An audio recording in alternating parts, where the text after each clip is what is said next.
Okay,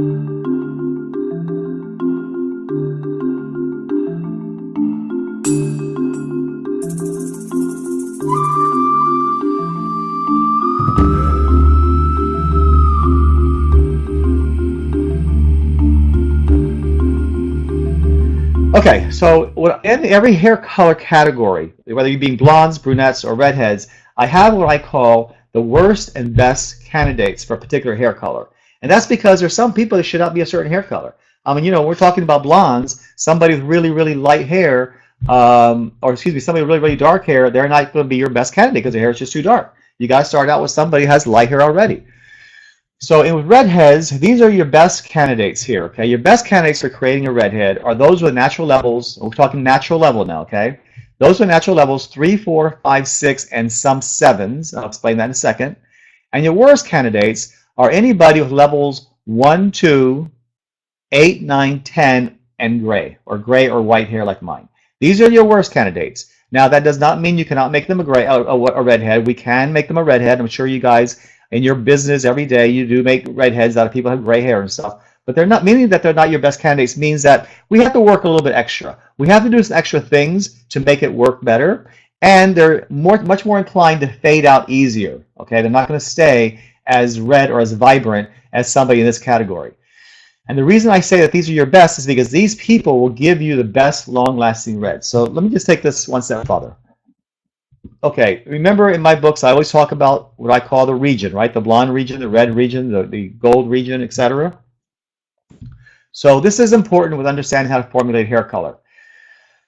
We have in this square area, okay, all you guys have seen this chart many times, I'm sure. If you have my books, you know what this is all about. But here, just so if you don't, this is what we do. This is the natural color on the left-hand side.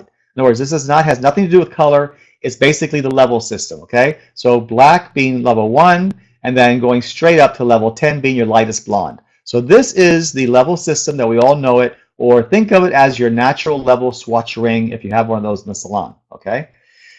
Excuse me. And this here is what's called the Contributing Color Pigment Guide, okay? So this here, on this side here, tells you, for example, like if a person comes in and she's a level 4, when you start to lighten her hair, she's going to pull a strong red-orange. If she's a level 6, she's going to pull a gold orange.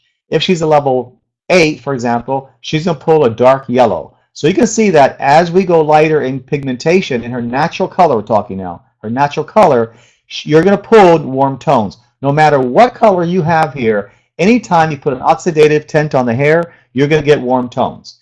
And your objective, especially when it comes to hair color, or especially with redheads, your objective is to be able to utilize this warm tone as part of your overall combination to create a great long-lasting hair color. All right, here we go.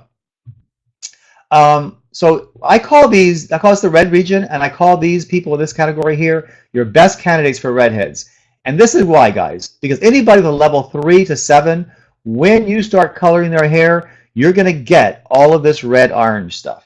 Now, we hate to see this red-orange stuff when we're trying to make somebody a cool brunette. Trying to bring somebody to a cool brunette and pull purple orange, that's a no-go. Or if we're trying to make somebody a single process blonde and seeing a lot of gold, red, orange, that's a no-go.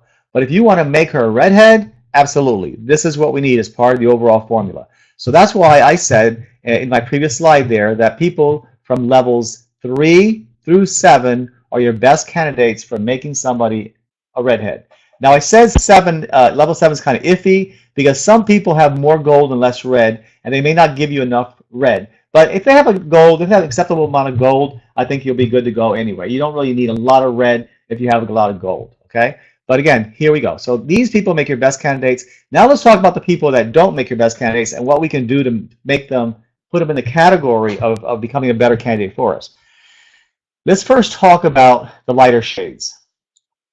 I have a little note here that says level, I don't know if you can read it where you're at or not, but it says levels 8, 9, and 10 are too light to sustain a good rich redhead, but they're okay for your blonde reds, your copper reds, and your apricots. Okay, so if you want to make a very light red, in other words, not an auburn red, not a purple red, not a blue red, nothing really dark or full body, but if you want to make a very, very mild red, you can definitely make them that color without much of a problem. Okay, and if you really think about it, And an average day in working in the United States anyway, you don't have that many people with natural blonde hair. I mean, if you live in Minneapolis, chances are maybe you do have some people with natural blonde hair. For some reason, all the Scandinavians came from, Nova Scotia, not Nova Scotia, from Scandinavia to America and settled in Minneapolis. So in Minneapolis, you do have a lot of natural blondes. But in the rest of the country, we don't have that many really natural blondes. But we do have people that fall into a lighter category sometimes. And of course, there are people like myself with gray-white hair that want to become red. So we're going to talk about how to do that a little bit later in the program as well. So can we make these people redhead? Yes, absolutely we can. They will be better for your, like I said, for your apricots, for your your blonde reds, like your strawberry reds, and your copper reds, because they give you a lot of gold, but they don't give you a lot of dark red, okay? And then down here we have a different problem. The very dark hair people, now here are level 1 and 2 guys. Now here we're talking people with really strong dark hair. It could be Asian hair, like I showed you before, or it could be like for example Hispanic, like someone with Mexican descent or Latin descent, or it just could be anybody just has very, very dark hair. Indian, it could be just an American that's got very, very dark hair. It doesn't really matter. But the point is that if you put your red hair color, no matter what formulation you make, and even if you make it with high volume developer, if you put that on very dark hair like this, you're going to bump her up a little bit. You're going to see a little bit of the warm red come through, but you're not going to get her into a vibrant redhead category, okay? So here what we do, my little note here says this: levels 1 and 2 are too dark to create a vibrant redheads unless you pre-lighten first. So these people here are very good candidates for what I call double process redheads. And I'm going to explain how to do that later on in the program.